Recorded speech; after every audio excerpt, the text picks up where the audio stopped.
Welcome to Shop Strategy, the deep dive that gets straight to the point about what's driving success on Shopify. This deep dive is powered by Growth Suite. Growth Suite helps you run smart discount campaigns on your store. You can actually test it for free on your Shopify store. Today, we're getting into a pricing tactic that can really, well, move the needle. Hmm. Price anchoring. Hmm. We've been looking at an article from theshopstrategy.com. Price anchoring. Strategic original pricing for effective Shopify discounts. And our mission today is basically to unpack how you, as a Shopify store owner, can use that first price you show customers to make your discounts, hit harder. Exactly. It's kind of fascinating, isn't it, how that very first number someone sees acts almost like a mental bookmark. Mm-hmm. The article really gets into how setting that original price strategically can boost the perceived value of whatever discount you end up offering. Right. It's really about understanding those subtle psychological cues. Okay, so this anchoring effect, it's not just picking a random high number, right? There's more to it. What's the actual psychology going on there? Oh, definitely not random. The anchoring effect. Kahneman and Tversky did the groundbreaking work here. It's a cognitive bias. Right. That first bit of info, the price in this case, it just heavily sways our later judgments, even if we sort of know it might be high. So for your Shopify store, that first price sets the whole frame, really, for how customers see all the other prices. It's like you're setting the stage. Even if it's not a direct negotiation, you see $100 first, then $75 suddenly feels like a steal compared to just seeing $75 alone. Is that the Mhm. contrast principle? That's it, exactly. Our brains are just wired to compare, to evaluate things relatively. That contrast is, well, it's crucial. If a shopper sees a $300 jacket first, then a $150 one looks way more appealing than if they just saw the $150 one cold. It's all about how that comparison shifts perception. Right, right. So it's the relative difference. The article also mentioned something about the fear of missing out with the crossed out price. Absolutely. That taps right into loss aversion. We humans, generally speaking, hate losing something more than we like gaining something equivalent. So when you show that higher price crossed out next to the sale price, you're not just saying, here's a discount. You're subtly saying, here's what you lose if you don't buy now. It creates urgency. It frames it as an opportunity you really shouldn't let slip away. And I think the article cited some pretty big numbers, didn't it, about how well this works. It did, yeah.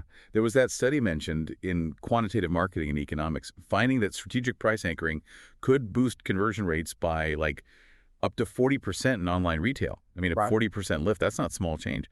That could seriously transform your store's performance just by being smarter about how you present prices. Okay, definitely worth looking into then. So let's get practical. How do Shopify store owners actually do this? The compare at price feature seems like the place to start.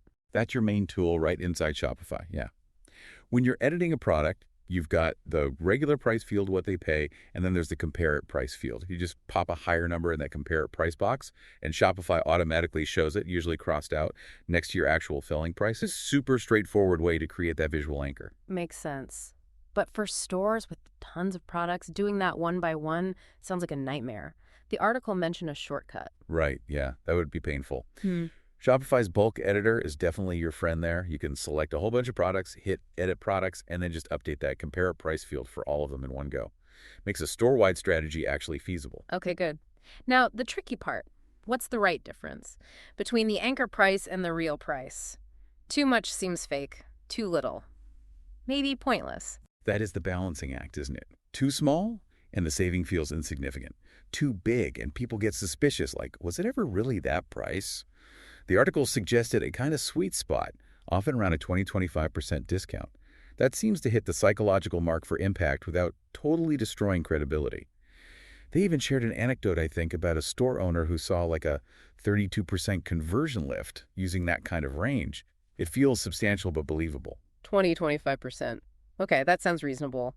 And presumably how it looks on the page matters too. The visual side, leveraging the theme. Oh, hugely. The visual presentation really reinforces the anchor. Most decent Shopify themes will automatically format that compare it price with a strike-through, making the discount obvious. And many themes let you customize it further, showing the saving as a dollar amount or as a percentage. It's probably worth testing which one clicks better with your specific audience. What about colors? Like making the old price red and the new one green. Does that help? It can, yeah. It's subtle, but color psychology suggests it might work. Red often grabs attention, maybe highlights the loss of the higher price, while green feels like go or savings. Not every theme does it out of the box, but it's often a fairly minor tweak to the theme code if you think it fits your brand's look and feel. Gotcha. And beyond the standard Shopify stuff, the article brought up using apps for more advanced anchoring. What kind of things are we talking about? Yeah, the App Store has options. There are dynamic pricing apps that can adjust anchor points based on different factors, maybe even customer segments, for more personalization. You can also find countdown timer apps, which combine that anchor with scarcity, another powerful motivator. And bundle pricing apps let you set anchors for product combinations, showing the value of buying the set. The main thing is using apps to add value perception, not just complexity. Right. Keep it focused. Okay, so we know how to display the anchor using Shopify's tools, but the article spent a fair bit of time on the strategy behind choosing that original compare at price. That seems like where the real thinking comes in. Absolutely. Setting that anchor price effectively is, well, it's foundational. You need to look at a few things. First, your competitors. What are they charging for similar stuff? There are tools like PrisInc or Competera that can help track competitor pricing. Your anchor needs to sit sensibly within that landscape, not ridiculously high, but not so close it doesn't mean anything either. And your brand's own positioning matters too, I assume. A luxury brand could probably anchor higher. Definitely. Your whole pricing approach, anchors included, has to align with your brand. If you're premium, a higher anchor reinforces that exclusivity and quality, even when you discount. If you're more of a value brand, your anchor might be closer to the market average to really emphasize the saving itself. And of course, you still need to make money. So figuring out margins first is non-negotiable. Uh-huh. Got to know your costs, your minimum acceptable profit. Then you work backward to set an anchor that lets you offer a decent discount and still hit your margin goals. Actually mapping this out, maybe in like a pricing matrix, considering competition and margins, can be really helpful to make sure the strategy works financially. The article also mentioned tailoring the anchoring for different situations, like holidays or product launches. Yeah, it shouldn't be static. For big sales seasons, like Black Friday, customers expect bigger discounts. So maybe you set slightly higher anchors beforehand to make those deals look even better. For short flash sales, a more aggressive anchor can boost that urgency factor. And launching a new product. You can start with a higher anchor, then introduce it at a lower introductory price, establishing value right away. It's about syncing your anchors with your promo calendar. Makes sense. What about different product types, like anchoring a fancy watch versus, say, everyday socks? Good question. You'd approach them differently. For the luxury watch, the anchor emphasizes quality, brand prestige, maybe the materials. The discount itself might be secondary. For the socks, a more commodity item, anchoring against the typical market price to highlight the direct saving is probably more effective. And if you sell services, maybe anchor against the value of the outcome or the time saved, not just an hourly rate. It's about matching the anchor strategy to customer motivation for that category. Okay, got the anchor set strategically. Now, what about the discounts themselves? What types work best with anchoring? Different types play differently with anchors. Percentage off, percent off, tends to be really effective when it's a decent chunk, like 20% plus, especially on pricier items where the dollar saving looks big. Dollar amount discounts $6 off can feel more concrete, maybe more impactful on lower priced items where the percentage might seem small. And things like Bigogo, buy one, get one, have an implicit anchor the price of the item you're paying for.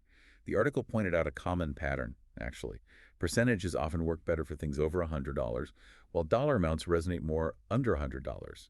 It's a rough guide, but interesting. Ah, that's a handy rule of thumb. And we can set these up easily in Shopify while keeping the anchor price visible. Oh, yeah. Shopify's automatic discounts can apply at checkout, but the product page still shows the compare at price, so the anchor is always there. You can also use discount codes. Applying a code to an already anchored price can feel like a double win for the customer. And if you're on Shopify Plus, the script editor gives you super fine-grained control over discount logic, again, while maintaining those visual anchors. You can layer these approaches. And timing matters too, right? Limited time deals, maybe escalating discounts. For sure. The duration and structure are key. Short, limited time offers 24, 48, 72 hours combined with clear anchoring, great for conversion, creates real urgency. Graduated discounts, where maybe the percentage off increases each day of a sale, can create multiple anchor points and keep people engaged. You could even personalize timing trigger an anchored discount offer after someone abandons a cart, for instance. There's also this idea of anchor shifting. Keep the original price the same, but vary the sale price periodically to maintain interest. Lots of tactical options there. Okay, so we've done all this setup, run the discounts. How do we know if it's actually working? What should we track in Shopify Analytics? Right. Measurement is key. You need to watch your core KPIs in Shopify Analytics. Obviously, conversion rates overall, and for specific products you're anchoring. Average order value, AOV, is important too. Good anchoring might make people feel they're getting such a deal, they add more to their cart. And maybe look at product page bounce rates. If people are landing on an anchored product page and immediately leaving, maybe your anchor price feels off, not credible. You might even need more advanced analytics apps for deeper dives. And A/B testing, trying different approaches. Gotta do it. Start simple. Maybe test different anchor levels on similar products, or try a percentage discount versus a dollar discount against the same anchor. You can do basic tests just by changing things over time or across product groups, or use dedicated A/B testing apps for more rigor. And remember to look beyond just immediate sales. What about returns, customer lifetime value, brand perception? Start with simple tests, learn, then iterate. What about asking customers directly? Does their feedback help figure out if the anchoring feels right? Absolutely. The quantitative data tells part of the story, but qualitative feedback adds the why. Post-purchase surveys asking about perceived value can be gold. Scan your product reviews. Do people mention the great deal or the original price? Even track questions coming into customer support about pricing. If customers are referencing the anchor price positively, wow, save $50 off the original price, that's a great sign it's resonating. Okay, this makes a lot of sense. It seems like the big takeaway here is that price anchoring isn't just a gimmick, it's a real psychological lever. Exactly. And if you use it thoughtfully on your Shopify store, it can genuinely shift how customers see your product's value and influence their decision to buy. Precisely. It's about understanding the psychology, using the tools Shopify gives you effectively, setting credible anchors, and then just testing, learning, and refining your approach over time.